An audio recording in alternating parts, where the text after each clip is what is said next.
નમસ્કાર, સ્વાગત છે આપનું કચ્છોદય ટીવી ન્યૂઝમાં। હું છું મોના ભાટિયા। તો સમાચારોની શરૂઆત કરીશું મુખ્ય સમાચારોથી। અંજારમાં નજીવી બાબતે યુવાનની કરાઈ હત્યા। ઘર પાસે ગાળાગાળી ન કરવાનું કહેતા બીચક્યો મામલો। દારૂની ધંધાકીય હરીફાઈ હોવાની પણ જાગી ચર્ચાઓ। શેખપીર નજીક માર્ગ અકસ્માતમાં આશાસ્પદ યુવાનનું મોત। એક્ટિવાથી જતા યુવાનની ટેમ્પો સાથે થઈ ટક્કર। ઘટનાને પગલે પરિવારજનોમાં ફેલાઈ ગમગીની। સુમરાસર શેખમાં દબાણ હટાવવાને નડ્યું સ્ટેનું ગ્રહણ। ગ્રામજનોએ કામગીરી સ્થગિત રખાતા કરી રજૂઆત। હવે તંત્ર નહીં જાગે તો ગામ લોકો ખુલ્લા મૂકશે ઢોળ। કેડીસીસીના ચેરમેન પદે દેવરાજ ગઢવીની પુનઃ નિયુક્તિ। બેંકના વિકાસ માટે નવનિયુક્ત ચેરમેનની ખાતરી। ખેડૂતો અને પશુપાલકોને બેંક દ્વારા અપાશે લાભો।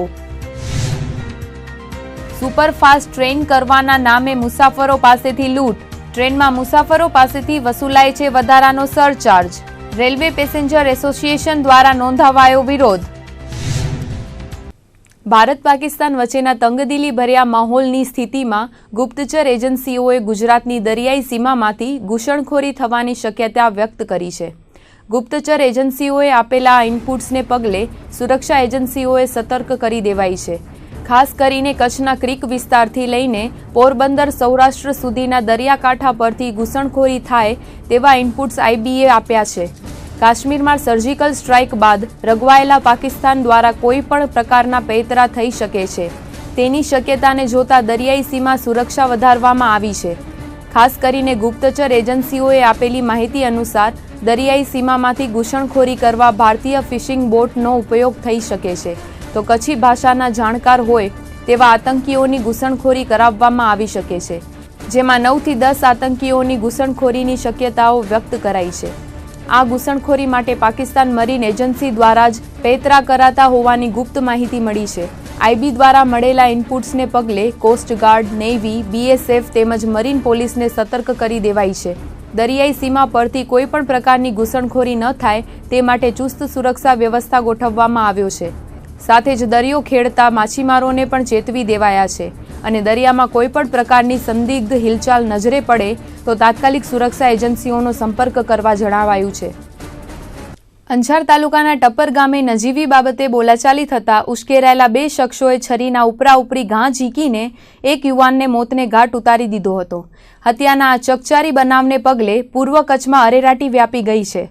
પ્રાપ્ત વિગતો અનુસાર ગત રાત્રિના 10:30 વાગ્યાના અરસામાં ટપ્પર ગામે હત્યાનો બનાવ બન્યો હતો, જેમાં ગામમાં રહેતા મહેશ રૂડા કોલી અને ધમારૂડા કોલી નામના બંને ભાઈઓએ સામજી ઉર્ફે ખેતા હાસમ કોલીને મોતને ઘાટ ઉતાર્યો હતો।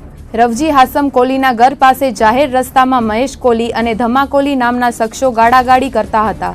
દરમિયાન સામજી ઉર્ફે ખેતા હાસમ કોલી તથા રવજી હાસમ કોલી, સામજી જીવણ કોલી અને બાબુ બચુ કોલીએ બંને શખ્સોને ગાળાગાળી કરવાની ના પાડતા મામલો બીચક્યો હતો।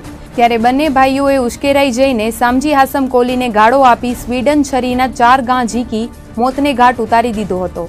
નાનકડા એવા ટપ્પર ગામે થયેલી આ મગજમારીમાં વચ્ચે છોડાવવા પડેલા રવજી કોલી, સામજી કોલી તેમજ બાબુ કોલીને પણ જાનથી મારી નાખવાના ઈરાદે છરીના ઘા ઝીકાયા હતા। ત્યારે ગંભીર રીતે ઘવાયેલા અન્ય શખ્સોને સારવાર માટે ખસેડાયા હતા। સારવાર દરમિયાન સામજી હાસમ કોલીએ દમ તોડ્યો હતો। હત્યાના બનાવની જાણ થતાં દુધઈ પોલીસે મૃતકના મોટાભાઈ રવજી હાસમ કોલીની ફરિયાદ પરથી બંને આરોપીઓ સામે ગુનો નોંધીને તપાસના ચક્રો ગતિમાન કર્યા છે। જો કે હત્યાની આ ઘટના પાછળ દારૂની ધંધાકીય હરીફાઈ કારણભૂત હોવાનું પણ ચર્ચાઈ રહ્યું છે। ટપ્પર ગામે ચર્ચાતી વાતો મુજબ જેની હત્યા થઈ છે તે તેમજ હત્યારાઓ ગામમાં દેશી દારૂનો છૂટથી વેપલો કરી રહ્યા છે, જેમાં દારૂના ધંધાની હરીફાઈને પગલે યુવાનને વેતરી નાખવામાં આવ્યો હોવાની ચર્ચાઓ જાગી છે। ત્યારે પોલીસ કઈ દિશામાં તપાસ હાથ ધરે છે તે જોવું રહ્યું। ભુજ તાલુકાના શેખપીર નજીક એક્ટિવાથી જતા આશાસ્પદ યુવાનને અકસ્માત નડતા મોત નીપજ્યું હતું। ભુજ તાલુકાના અજરખપુર ગામે રહેતા ઇરશાદ મોહતમ ખત્રી પોતાની એક્ટિવા લઈને માધાપરથી શેખપીર તરફ જતા હતા। તે દરમિયાન એક્ટિવા બાઇક સાથે ભટકાઈને ટેમ્પો નીચે ઘૂસી જતા એક્ટિવા સવાર યુવાનને ગંભીર પ્રકારની ઈજાઓ પહોંચી હતી। અકસ્માતમાં ઈજાગ્રસ્ત યુવાનને સારવાર મળે તે પહેલા જ તેણે દમ તોડ્યો હતો। ઘટનાને પગલે બી ડિવિઝન પોલીસે પંચનામું કરીને ફરિયાદ નોંધવાની કાર્યવાહી હાથ ધરી હતી। કચ્છમાં દિન પ્રતિદિન અકસ્માતનું પ્રમાણ વધી રહ્યું છે. માર્ગ અકસ્માતમાં અનેક નિર્દોષ જિંદગીઓનો ભોગ લેવાઈ રહ્યો છે. ત્યારે પોલીસ અને આરટીઓ તંત્રની સાથે લોકોને પણ જાગૃત થવું અનિવાર્ય છે. સુમરાસર શેખ ગામે ચરિયાણ જમીન પર દબાણ કરવાનો કિસ્સો નવો નથી રહ્યો. અનેક વખત અહીંની ચરિયાણ જમીન પર ગેરકાયદેસર રીતે વાવેતર કરી દેવામાં આવે છે. ત્યારે ફરી પાછું અહીં દબાણ થતાં ગ્રામજનોએ તંત્રને રજૂઆત કરી હતી. અનેક રજૂઆતો બાદ અંતે તંત્રએ દબાણવાળી જમીનનું સર્વે કર્યું હતું. સર્વે બાદ 1000 એકર વિસ્તારમાં દબાણ જણાતા તંત્રએ દબાણ હટાવવા નોટિસ પણ આપી હતી અને આજે દબાણ હટાવવાની કામગીરી થવાની હતી, પરંતુ રાત વચ્ચે એકાએક દબાણ હટાવવાની કામગીરી સ્થગિત કરાઈ હતી. ગ્રામજનોએ જણાવ્યું હતું કે રાત્રે 8 વાગ્યા સુધી મામલતદાર વી.જે. આઈયા, બી ડિવિઝન પોલીસ ઇન્સ્પેક્ટર એમ.જે. બોક્ષા અમારી સાથે ઘટના સ્થળે હતા. ત્યારબાદ રાત્રે 12 વાગ્યે મામલતદારશ્રીએ ફોન મારફતે દબાણ હટાવવાની કામગીરી સ્થગિત રાખી હોવાના સમાચાર આપ્યા હતા. દબાણ હટાવવાની કામગીરી સ્થગિત હોવા પાછળ કોર્ટનો સ્ટે હોવાનું તેમણે જણાવ્યું હતું.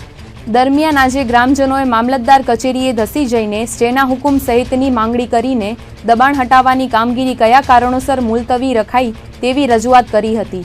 મામલતદાર વી.જે. આઈયાએ આ સંદર્ભે જણાવ્યું હતું કે હાઈકોર્ટના આદેશ હોય પ્રથમ પક્ષકારોને નોટિસ આપીને તેઓની સુનાવણી હાથ ધરાશે અને ત્યારબાદ કાયદાકીય રીતે પગલાં ભરવામાં આવશે તેવું તેમણે જણાવ્યું હતું. જો કે આ સમગ્ર મામલે ગ્રામજનોએ એવા આક્ષેપો કર્યા હતા કે દબાણ હટાવવાની કામગીરી સ્થગિત રાખવા પાછળ રાજકારણ ઇન્વોલ્વ કરાયું છે.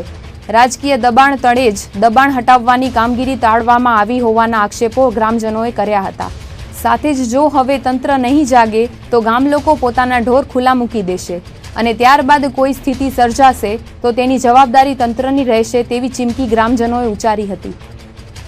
અમને તો ગઈકાલ સાંજ સુધી મામલતદાર સાહેબ અને પીઆઈ બોક્ષા સાહેબ ત્યાં આવ્યા હતા, સ્થાનિકે જોઈ ગયા. હવે રાત વચમાં ખબર નહીં શું થયું. અમે તો ટ્રેક્ટરો 21-22 ચોપા ઢોરોના ત્યાં તૈયાર રાખ્યા છે. જે 8 કિલોમીટર અંદર હતા રણમાં એને અંદર લઈ આવ્યા અને એ કહ્યું કે સવારના દબાણ હટાવશું. અને અત્યારે રાતના પછી મોડો ફોન આવ્યો કે હવે આજે કાલે કામ મુલતવી રહ્યો છે. અમે અત્યારે રૂબરૂ એમને મળ્યા તો એણે એમ કહ્યું કે હાઈકોર્ટનું ઓર્ડર છે. અમારા વકીલનું કહેવા પ્રમાણે હાઈકોર્ટનું કોઈ મનાઈ હુકમ નથી, એ કે નોટિસો દેવી પડે.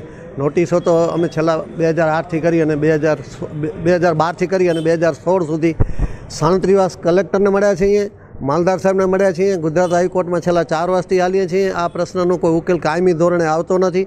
અમારી એ માંગ છે માલધારીઓની અને ખેડૂતોની કે જે કાંઈ જમીન છે એ નીચે બોડવાળી જમીન છે. જ્યારે વરસાદ બહુ થયા ત્યારે આ જમીન જે અત્યારે 1000 એકડમાં વાવેતર છે અને કુલ 3500 એકડમાં પહેલાં દબાણ હતો, ઘટીને અત્યારે 1000 છે. બાકીની જે જમીન છે એમાં એ લોકો પોતાનું અંડર બીડ તરીકે જેને ચારા તરીકે ઉપયોગ કરે છે એ કરે છે. અને અત્યાર સુધી હજી કોઈ સત્તાવાર બિન સત્તાવાર કોઈ પણ એમ જ કહે છે કે હટાવીશું, પણ ક્યારે હટાવશે એ કોઈ ચોક્કસ માહિતી. અમારી માંગ છે કે કાયમી ધોરણે ઉકેલ આવે અને કાયમી આ દબાણ હટે એવી અપેક્ષા હોય. કદાચ રાજકારણ કે કાંઈક મિલીભગત કે જે કાંઈ હોય એવું મને એક શંકા પ્રેરે છે, એ નિસંદેહ વસ્તુ છે. એમાં તો કંઈક એકને બે જેવી વસ્તુ છે. કારણ કે હુકમમાં અમારા કણે મેસેજ આવ્યો છે વોટ્સઅપ મારફતે વકીલનું, તો એમાં પણ ક્યાં મનાઈ હુકમ નથી. હટાવવો તો દબાણ હટી શકે. નોટિસો કેટલી વાર આપી છે, છતાં હમણાં મામલતદાર સાહેબ કહે કે હું નોટિસો આપું અને પછી વિધિ કરું અને પછી 15 દિવસ દબાણ હટે. જો 15 દિવસ દબાણ હટે તો કંઈ અર્થ નથી. કારણ કે છેલ્લા કેટલા વખતથી આ માલધારીઓનો પ્રશ્ન છે અને ચારનો ચારો છે એ બધા ઉખડી જાય. એને સ્વ બચાવ ખાતર જ આ લોકો પ્લાનિંગ કરે છે. મારી નજરે આગળ નિર્ણય નહીં આવે તો ગામના લોકો માલ મૂકી અને સોલે શાંતિનો ભંગ થાય તો એ પરિણામ તમામ જવાબદારી તંત્રની રહેશે. અને અમને સોમવાર સુધી આજે સાહેબે કહ્યું છે સોમ કે મંગળવાર સુધી અમે રાહ જોશું. પછી અમે અમારો કાયદો હાથમાં નહીં લઈએ, પણ જેટલી ચરિયાણ જમીન છે એમાં ઢોરોને મૂકી દઈશું. આ લોકોએ ગઈકાલે હાઈકોર્ટમાં નવી પિટિશન દાખલ કરી હતી. આદમ ઇસાક અમીન 17,361/2016 એના કામે હાઈકોર્ટે અમને એવી સૂચના આપી છે કે તમે જે દબાણ હટાવતા પહેલાં તમે આ લોકોને જે કાયદાકીય કાર્યવાહી કરવાની થતી હોય એ બધી કરીને પછી તમે કરવાની થશે એમ. એટલે એ રીતે અમે એને નોટિસ આપવાની થશે. એટલે અમે આજનો પ્રોગ્રામ પોસ્ટપોન રાખ્યો છે. એ લોકોની દબાણ હટાવવાની જ રજૂઆત છે. આજે બધું નક્કી જ હતું પ્રોગ્રામ કરવાનું. હવે હું આના પર આગળની કાર્યવાહી કરીશ. ગાંધીધામમાં આવેલી રેલવે કોલોનીના બંધ મકાનને નિશાન બનાવીને તસ્કરોએ 1,31,000ની તસ્કરી કરવામાં આવી હતી. પોલીસ સૂત્રોએ આપેલી માહિતી મુજબ ચોરીનો આ બનાવ ગત રાત્રિના 2 વાગ્યાના અરસામાં બન્યો હતો. રેલવે તંત્રમાં સુપરવાઇઝર તરીકે નોકરી કરતા પુષ્કરનાથ શંભુપ્રસાદ પાંડે ગત રાત્રિના સહપરિવાર સાથે મેઘપર બોરીચી ગયા હતા. મિત્રના મકાનના વાસ્તુમાં ગયેલા આ પરિવારના બંધ મકાનને નિશાન બનાવીને તસ્કરોએ રોકડ રૂપિયા તેમજ સોના ચાંદીના દાગીના મળીને 1,31,000નો મુદ્દામાલ તફડાવી ગયા હતા. બંધ મકાનના તાળા તોડીને તસ્કરોએ ગૃહ પ્રવેશ કર્યો હતો અને કબાટમાં રહેલ સોના ચાંદીના દાગીના તેમજ રોકડ રૂપિયા 12,000ની માલમત્તા સેરવી ગયા હતા. ચોરીના બનાવ અંગે ગાંધીધામ એ ડિવિઝન પોલીસે ગુનો નોંધીને તપાસ હાથ ધરી છે. રેલવે કર્મીના મકાનમાંથી લાખોની ચોરી થતા ગંધ પારખું શ્વાન FSL ફિંગરપ્રિન્ટ નિષ્ણાંતોની મદદથી તપાસ હાથ ધરીને પોલીસે કાર્યવાહી કરી હતી. ભુજ તાલુકાના સૈયદપરથી ચાંદિયા જતા માર્ગ પર પોલીસે બાતમીને આધારે કારમાં શરાબની થતી હેરાફેરીનો પર્દાફાશ કર્યો હતો. 1.5 લાખના મુદ્દામાલ સાથે એક શખ્સને પોલીસે ઝડપી પાડ્યો હતો. પોલીસને મળેલી બાતમીના આધારે પશ્ચિમ કચ્છ SP મકરંદ ચૌહાણના માર્ગદર્શન હેઠળ ગત રાત્રિના 3:30 વાગ્યાના અરસામાં પોલીસ સૈયદપર ચાંદિયા માર્ગ પર વોચમાં હતી. તે દરમિયાન બાતમી મુજબની કાર આવતા તેને રોકીને તલાશી લેતા કારમાંથી 53,000નો ઇંગ્લિશ દારૂનો જથ્થો બરામદ થયો હતો. ત્યારે પોલીસે કાર ચાલક દિગપાલસિંહ ઉર્ફે ડીંગુ ખેંગારજી જાડેજાની ધરપકડ કરી હતી. કાર સહિત કુલ 1.5 લાખનો મુદ્દામાલ કબજે કરીને પોલીસે આગળની તપાસ હાથ ધરી હતી. ભુજના બહુમાળી ભવન પાછળ રહેલી એક સરકારી જીપમાં આજે બપોરે અચાનક આગ લાગી હતી. કોઈ અગમ્ય કારણોસર જીપમાં આગ લાગતા થોડીવારમાં જ સરકારી જીપ બળીને ખાખ થઈ ગઈ હતી. આગ વિકરાળ સ્વરૂપ ધારણ કરે તે પહેલા નગરપાલિકાના ફાયર ફાઇટરે આગ પર કાબૂ મેળવી લીધો હતો, તો નજીકમાં રહેલ નગરપાલિકાની કચરાપેટીમાં પણ આગ ભભૂકી ઉઠી હતી. જોકે આ આગના બનાવથી કોઈ જાનહાનિ થઈ ન હતી. સમય પર ફાયર ફાઇટર આવીને આગ પર કાબૂ મેળવી લીધો હતો.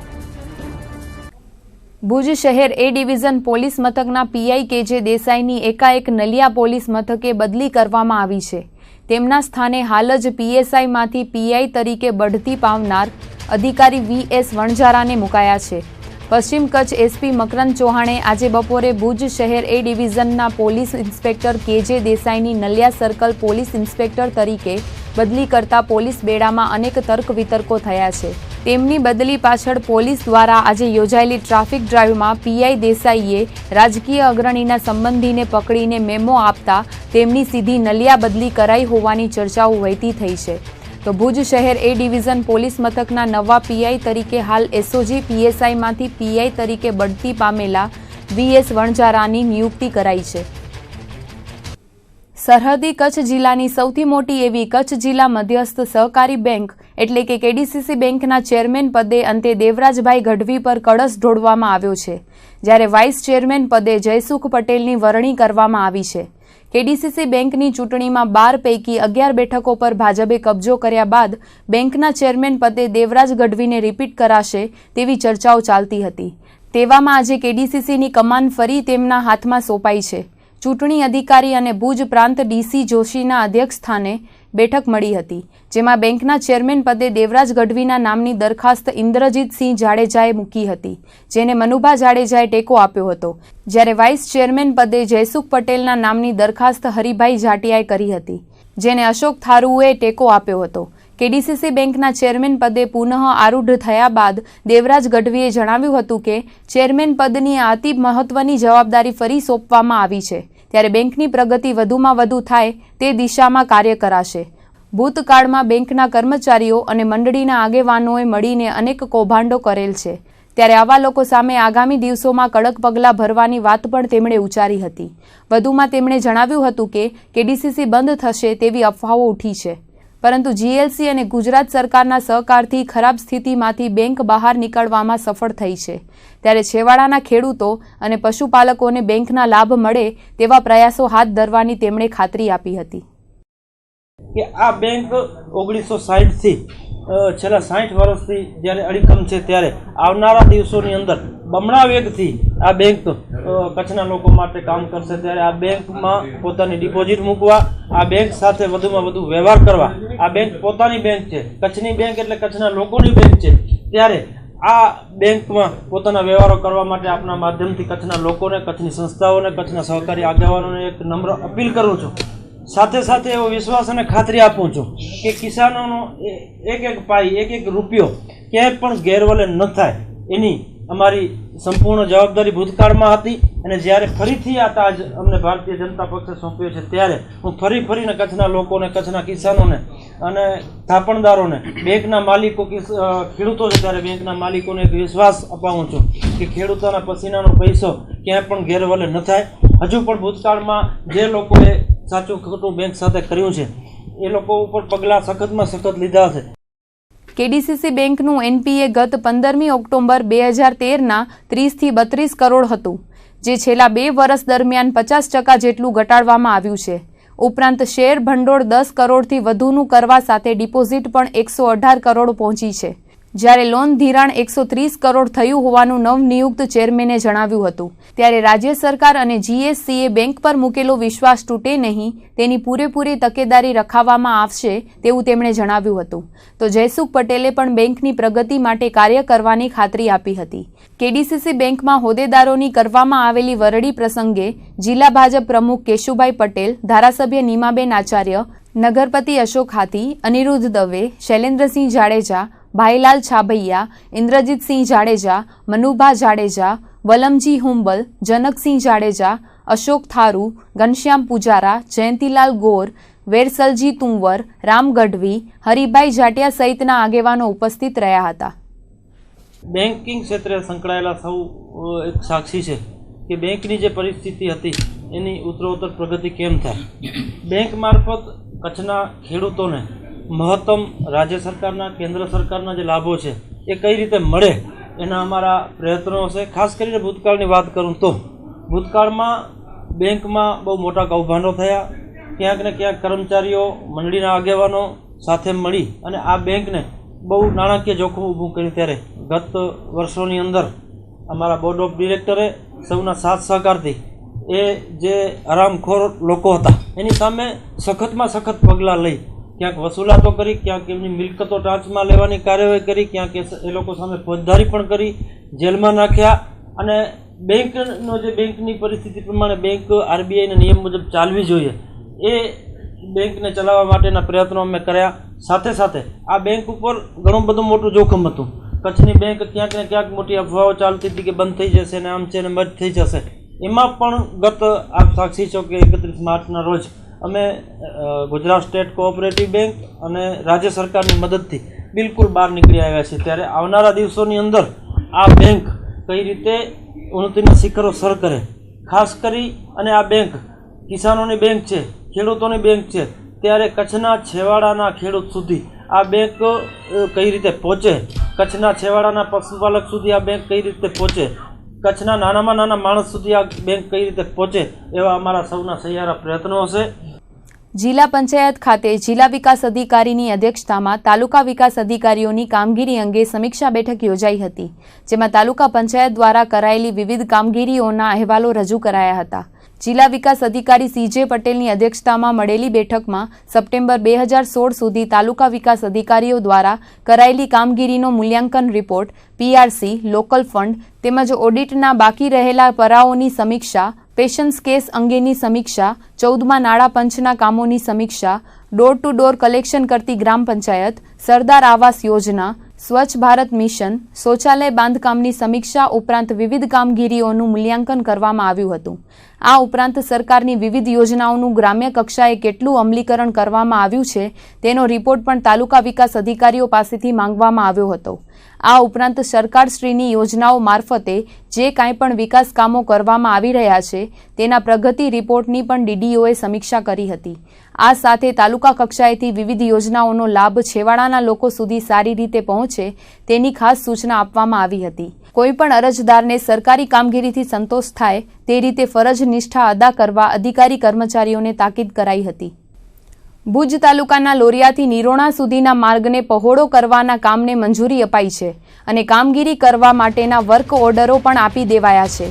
માર્ગ અને મકાન વિભાગની કચેરીના માર્ગદર્શન હેઠળ કામગીરી શરૂ પણ કરાઈ છે, પરંતુ છેલ્લા 15-20 દિવસથી કામકાજ ઠપ કરી દેવાતા કોંગ્રેસ દ્વારા આવેદનપત્ર પાઠવીને રજૂઆત કરવામાં આવી હતી. લોરિયાથી નિરોણા વચ્ચેના માર્ગને પહોળો કરવા માટે 2 કિલોમીટરના માર્ગનું ખોદકામ પણ કરાયું છે, પરંતુ ત્યારબાદ છેલ્લા 15-20 દિવસથી કોઈ પણ કારણ આપ્યા વિના કામકાજ બંધ કરી દેવાયું છે, જેને પગલે કોંગ્રેસના પ્રતિનિધિ મંડળે માર્ગ અને મકાન વિભાગના કાર્યપાલક ઇજનેર એસપી જોશીને આવેદનપત્ર પાઠવીને રોડનું કામ તાત્કાલિક શરૂ કરવામાં આવે તેવી રજૂઆત કરાઈ છે.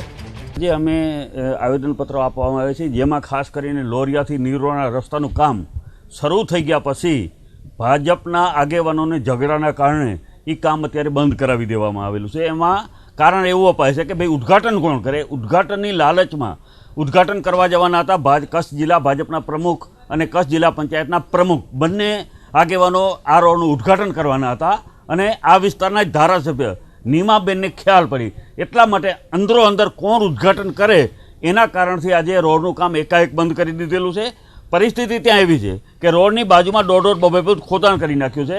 આજે હમણાં થોડા દિવસ પહેલાં 2 લોકોનો એક્સિડન્ટમાં ઈજાગ્રસ્ત થયા, લાખો રૂપિયાનું એને સારવાર માટે ખર્ચ કરવો પડ્યો. આવતીકાલે કોઈ જાનહાની પણ થઈ શકે. એટલે અમે અહીંયા આરએનબીને આજે કહેવા આવ્યા છીએ કે આ લોકોના પૈસાથી કામ થાય છે, જનતાના પૈસાથી કામ થાય છે. ઉદ્ઘાટન કરવા માટે થઈ અને લોકોને બાનમાં રાખી શકાય નહીં. અને એક વખત કામ શરૂ થઈ ગયું એટલે પછી ઉદ્ઘાટનનો કોઈ પ્રશ્ન રહેતો નથી. એટલે કોઈ પણ જાતનો ઉદ્ઘાટનનો કાર્યક્રમ રાખ્યા સિવાય આ રોડનું કામ તાત્કાલિક શરૂ કરવામાં આવે.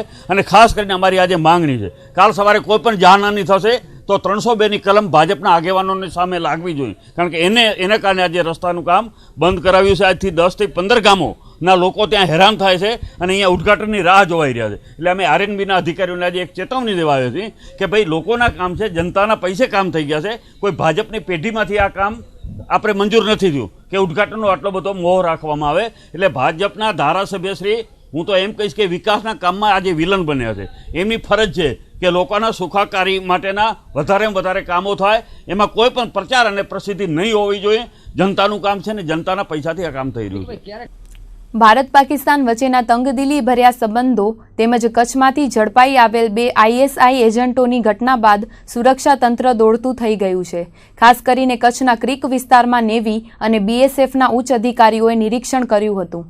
ઉરી હુમલા અને સર્જિકલ સ્ટ્રાઇક બાદ તણાવભરી સ્થિતિ વચ્ચે કચ્છની દરિયાઈ સીમા તેમજ ક્રીક વિસ્તારમાં સઘન ચેકિંગ કરવામાં આવી રહ્યું છે. ત્યારે વખતો સુરક્ષા એજન્સીઓના વડાઓ સરહદી કચ્છની મુલાકાતે આવીને સુરક્ષા સંબંધે નિરીક્ષણ કરી રહ્યા છે. ત્યારે ગુરુવારે મુંબઈ નૌસેનાના કમાન્ડર કક્ષાના અધિકારી વિજય રાવત, ગુજરાત ફ્રન્ટિયર બીએસએફના આઈજી અજય તોમર, પોરબંદરના કમાન્ડર પ્રદીપસિંઘ, કચ્છ બીએસએફના ડીઆઈજી ઇન્દરકુમાર મહેતા સહિતના 12 ઓફિસરોએ એરિયલ સર્વે કર્યો હતો. કચ્છની મુલાકાતે આવેલી આ ઉચ્ચ અધિકારીઓની ટીમે કોટેશ્વરથી લઈને અટપટી ક્રીક વિસ્તારની ખીણોની મુલાકાત લઈને તેનું અવલોકન કર્યું હતું. આ સાથે સ્થાનિક અધિકારીઓ તેમજ ઉચ્ચ અધિકારીઓ વચ્ચે વિસ્તૃત ચર્ચા વિચારણા પણ કરવામાં આવી હતી. બેઠકમાં ખાસ તો જો પાકિસ્તાન કચ્છની સરહદ પરથી જરા પણ અટકચાળો કરે તો તેનો ક્રીકમાંથી જ જડબાતોડ જવાબ આપવામાં આવશે. આ ઉપરાંત સરહદ પર ચાંપતી નજર રાખવાની સૂચના પણ અપાઈ હતી. તો કોઈપણ પ્રકારની સંદિગ્ધ હિલચાલ જણાય તો એજન્સીઓને ઉચ્ચ સ્તરે ધ્યાન દોરવા તાકીદ કરાઈ છે. વહીવટી તંત્ર અને અધિકારીઓ દ્વારા મોટા પાયે ભ્રષ્ટાચાર આચરવામાં આવતો હોવાના અનેક આક્ષેપો ઉઠી ચૂક્યા છે. ત્યારે માનુકુવાના રામજી રવજી સિયાણી ન્યાય મેળવવા માટે સુપ્રીમ કોર્ટ સુધી લડત ચલાવી રહ્યા છે. ભ્રષ્ટાચાર વિરુદ્ધ લડનારા રામજીભાઈ છેલ્લા ઘણા વર્ષોથી ગરીબ લોકોને મદદ કરે છે. તો ભુજ એ ડિવિઝન પોલીસ સ્ટેશનના પીઆઈ કેજે દેસાઈ દ્વારા ઉદ્ધતાઈભર્યું વર્તન કરવામાં આવી રહ્યું છે અને પૈસાની માંગણી કરવામાં આવતી હોવાની વાત રામજીભાઈએ કરી છે. ન્યાય મેળવવા માટે રામજીભાઈએ હાઈકોર્ટમાં જાહેર હિતની અરજી પણ કરી છે અને કાનૂની સેવા સત્તા મંડળને પણ લેખિતમાં ન્યાય મેળવવા માટે માંગ કરી છે. તેમ છતાં પણ હજુ સુધી કોઈ પણ જાતની ફરિયાદ નોંધવામાં આવી નથી. તો થોડા દિવસ અગાઉ ભુજ કોર્ટમાં રામજીભાઈ પર હુમલો પણ કરવામાં આવ્યો હતો. આ અંગે ગૃહ વિભાગને પણ લેખિતમાં રજૂઆત કરાઈ છે. ત્યારે હવે રામજીભાઈને ક્યારે ન્યાય મળે છે તે જોવું રહ્યું. મારી સમસ્યા એમ છે કે ભ્રષ્ટાચાર અમુક ખોલો કરું છું, જેથી અધિકારીઓ મારાથી રોષ રાખે છે અને લોકો બુદ્ધિ ઓછી હોય છે માણસોની, કોઈ માહિતી નથી હોતી, જેથી હું એને મદદ કરું છું, જેનાથી મારા ઉપર પણ રેસ ગૌરવ રાખે છે. અને મારી 2 એફઆઈઆર થયું પણ એ લોકો પોતે ફાઇલ કરી નાખીને બીસમરી ખોટી ભરે છે પુરાવા હોવા છતાં. અને હું ગરીબ માણસ છું, બીપીએલમાં આવું છું અને વકીલ પણ મારો નરેવાનો ઠરાવ કર્યો છે જજોને કહેવાથી. આને જજો આમાં સલેલ છે સાથે. અને કોર્ટની અંદર મને 2-3 વખત મારેલો છે, એ પુરાવો છે. આ કાગળિયા બતાવ્યા એ પણ હાઈકોર્ટના છે. અને એ ડિવિઝનવાળા સાહેબ એકદમ છે, પૈસા વગર કોઈ કામ જ નથી કરતા. અને મારી પેન્ડિંગ અરજી પડી છે અને કરું છું, બીજાને મદદ આપું છું તો ધમકીઓ આપે છે, જેથી ગૃહ ખાતામાં અમે ધાન નાખી છે અને ગૃહ ખાતાએ પણ અમને ભલામણ કરી છે, છતાં એ એમ કહે છે કે અમે ગૃહ ખાતા સુધી અમે હપ્તા પહોંચાડીએ છીએ, એવું અમને આ લોકો કહે છે. તો લોકશાહીમાં અમને જાવું ક્યાં, અરજીઓ અમારી ફાઇલ કરી નાખે છે. તો આ એક દેશમાં ભ્રષ્ટાચાર છે. દેશ આમ ક્યાંથી ઊંચો આવે? જાગો, તમે પબ્લિક નાગરિક જાગો. અને વકીલ તો કોઈ કામ કરતા જ નથી તારીખમાં. એ ડિવિઝન પીઆઈનું KJ દેસાઈ એ એમ કહે છે કે અમે પૈસા વગર કામ કરતા જ નથી, તમારા લુખાવ કરીને અમે શું લઈ. KJ દેસાઈને પોલીસ સ્ટાફ બધો સાથે ભરેલો જ છે અને DSPને ગ્રહ ખાતું કે અમારા વગર કાંઈ કરશે જ નહીં કે. ભુજ નગરપાલિકા દ્વારા માસિક 44 લાખ રૂપિયાનો સફાઈનો કોન્ટ્રાક્ટ આપવામાં આવ્યો હતો. ભુજ નગરપાલિકા કોન્ટ્રાક્ટરને રકમ ન ચૂકવી શકતા કોન્ટ્રાક્ટરે સફાઈ કામદારોને 2 માસનો પગાર ચૂકવ્યો નથી. આ અંગે ભુજના 250 જેટલા સફાઈ કામદારોએ હડતાળ પર ઉતરીને ઉગ્ર વિરોધ કર્યો હતો. ત્યારબાદ નગરપાલિકાના પ્રમુખ, કારોબારી ચેરમેન અને સેનિટેશન શાખાના ચેરમેન દ્વારા તાત્કાલિક પગાર ચૂકવણું કરવાની ખાતરી આપવામાં આવી હતી. તેમ છતાં આજ દિવસ સુધી સફાઈ કામદારોને 2 માસનો પગાર ચૂકવવામાં આવ્યો નથી.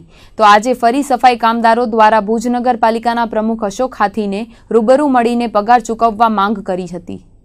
અશોકભાઈ પાસે અમે એક જ રજૂઆત કરવા આવ્યા હતા કે જે અમારો જેલા 2 મહિના થયા આ NCS વાળાએ અમારો પગાર આપ્યો નહોતો, બરાબર. એના માટે અશોકભાઈ પાસે અમે મુલાકાત લેવા આવ્યા હતા અને અશોકભાઈએ મને કીધું કે અશોકભાઈ તમારો પગાર આજની તારીખમાં 5 થી 6 ની વચ્ચે તમારો પગાર ચાલુ કરવામાં આવશે, પણ NCS વાળાનું કહેવાનું એમ થાય છે કે અમે તમને અડધો પગાર દેવામાં આવશે અને જે બીજો જે 9મા મહિનાનો જે પગાર છે તો કે તમને દિવાળી પહેલાં તમને 9મા મહિનાનો પગાર ચૂકવવામાં આવશે.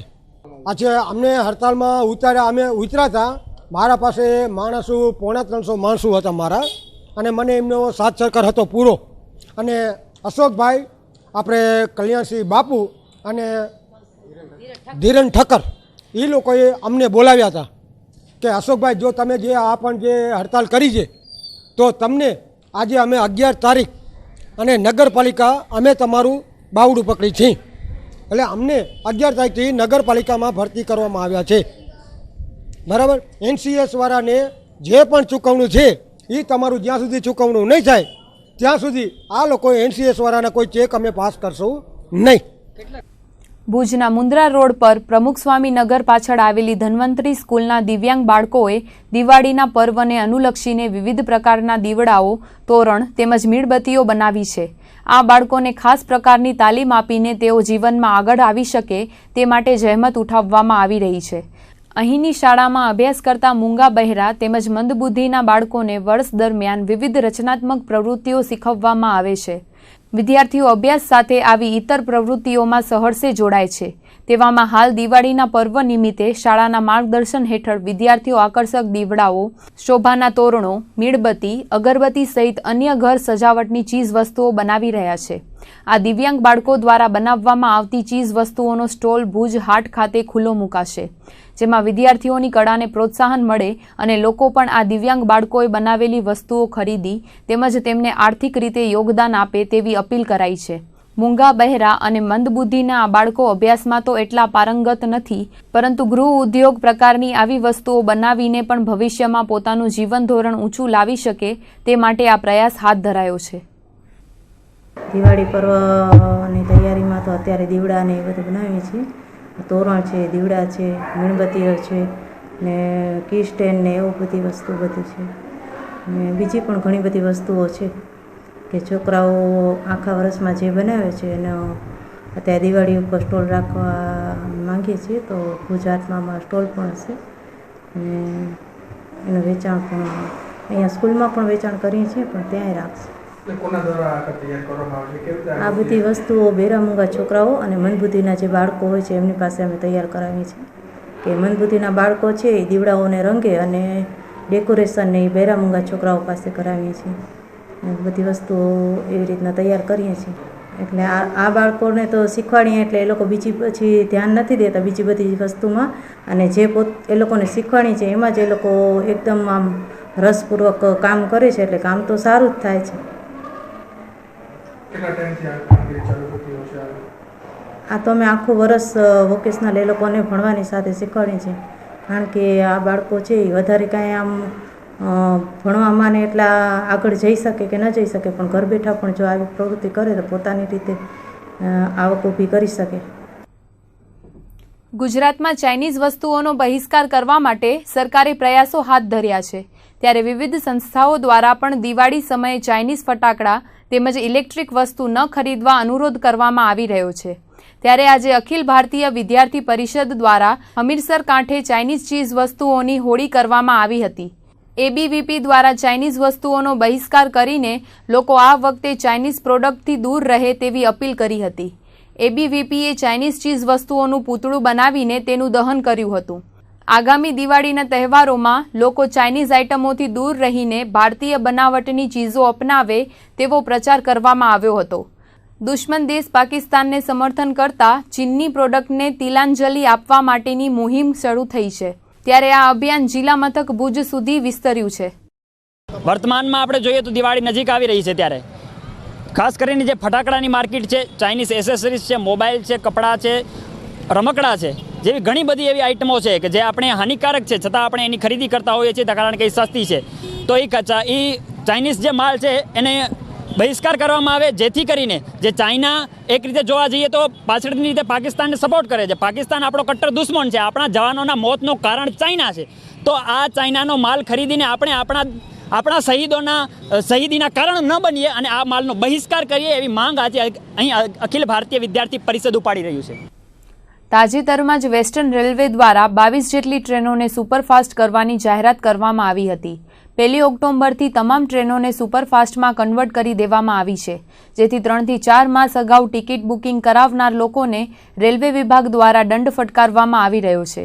કચ્છ એક્સપ્રેસ ટ્રેનને સુપરફાસ્ટ ટ્રેન જાહેર કરવામાં આવી છે, જેથી સુપર એક્સપ્રેસ ટ્રેનના ભાડામાં 30 રૂપિયાનો વધારો કરવામાં આવ્યો છે અને સાથે જ રેલવે વિભાગ દ્વારા 15% સરચાર્જ રૂપે મુસાફરો પાસેથી વધારે રૂપિયા વસૂલવામાં આવી રહ્યા છે. કચ્છ પેસેન્જર એસોસિએશનના સભ્ય એવાય અકબાનીએ આ ભાવ વધારા સામે વિરોધ વ્યક્ત કર્યો છે અને કચ્છ એક્સપ્રેસ ટ્રેનને સુપરફાસ્ટ ટ્રેન જાહેર કરવામાં આવી છે, પરંતુ નાના સ્ટોપમાં કોઈ પણ જાતનો ઘટાડો કરવામાં આવ્યો નથી. માત્ર રેલવે વિભાગ લોકો પાસેથી વધારાના નાણાં લઈને કમાણી કરી રહ્યા હોવાનું તેમણે જણાવ્યું હતું. પણ પહેલે ત્યારે સ્ટોપ ઓછા હતા, જે પાછળથી વધારવામાં આવ્યા એટલે સુપરફાસ્ટ રહી નહીં. એટલે સુપરફાસ્ટનો જે ક્રાઇટેરિયા જે છે એના સ્ટોપ લિમિટેડ હોય, એટલા લિમિટેડ સ્ટોપ હોય તો જ તમે સુપરફાસ્ટ કરી શકો. પણ ખાલી ટાઈમ ઘટાડવાથી તમે 20 મિનિટનો ટાઈમ જ અહીંયાથી જે લેટ કરી અને તમે કર્યું છે જે રેલવે તંત્રએ, એ ખોટું છે. જે વસૂલે છે એ તો કાયદેસર જ છે, કારણ કે જે એમને ભાડો નાખી દીધો છે જે ઉપર સુપરફાસ્ટનો એ નક્કી કરી નાખ્યો છે, એ તો બરાબર છે. એના ઉપર એ 30 રૂપિયા કે 40 રૂપિયા કે 50 રૂપિયા જે ક્લાસ પ્રમાણે જે પણ આવતું હોય તે એના ઉપર સરચાર્જ એમનો જે છે 12+3% જે સરચાર્જ લઈ રહ્યા છે એ પણ તો એ તો વસૂલ કાયદેસરનું જ છે. પણ જે રેલવે તંત્રે જે કર્યું છે એ ખોટું કર્યું છે કે સુપરફાસ્ટનો જે ક્રાઇટેરિયામાં આવતી હોય ટ્રેન એના લીધે તમે ભાડા વધારી શકો, બાકી સુપરફાસ્ટનું નામ આપીને સેવાના નામે તમે જે મેલના ઓમાં ચલાવતા હો તો એ ખોટું છે. અમારો એમના વિરોધ અમે લેખિતમાં વિરોધ નોંધાવેલ છે, પ્રભુને પણ અમે લખેલ છે રેલવે મિનિસ્ટરને, પણ એનો કોઈ અસર પડી નથી, કારણ કે અત્યારે રેલવે તંત્રમાં કોઈ જવાબ આપવા બંધાયેલું જ નથી એવું લાગી રહ્યું છે. નહીં સર, દંડ તો વસૂલી જ ન શકે, કારણ કે જે તમે ટિકિટ જે 4 મહિના પહેલાનો જે એમનો જે નિયમ છે એ પ્રમાણે તમે કઢાવતા હો, જો ટિકિટ લેતા હો, રિઝર્વેશન કરાવતા હો 4 મહિના પહેલા, ત્યારે જે હોય ને પછી સુપરફાસ્ટ આજે 1 ઓક્ટોબરથી થઈ હોય તો 1 ઓક્ટોબર પછી જે પણ તમે મુસાફરી કરો એનો તમને ડિફરન્સ આપવું પડે.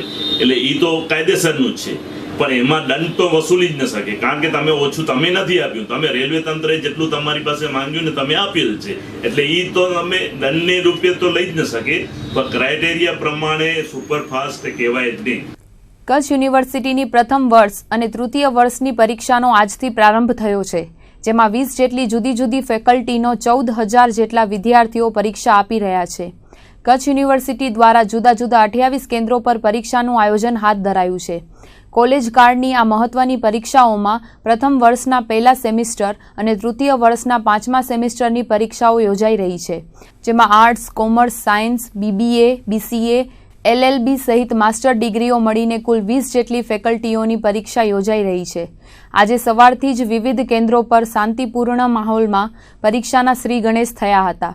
તો બીજા વર્ષના ત્રીજા સેમિસ્ટરની પરીક્ષા આગામી 9મી નવેમ્બરથી શરૂ થશે. કચ્છમાં યુનિવર્સિટી ઉપરાંત વિવિધ કોલેજોમાં પરીક્ષાર્થીઓ માટે યોગ્ય રીતે બેઠક વ્યવસ્થા ગોઠવાઈ છે.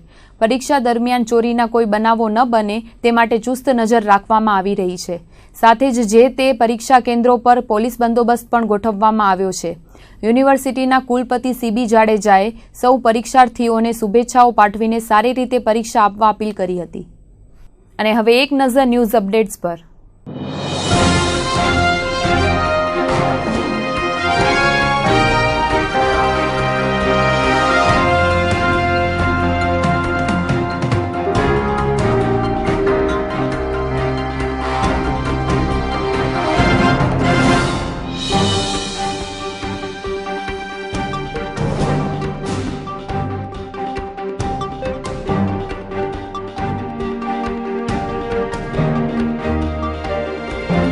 તો આ હતા આજના કચ્છ ઉદય TV ન્યૂઝ. ફરીથી મળીશું આવતીકાલે. ત્યાર સુધી અમને રજા આપશો. નમસ્કાર.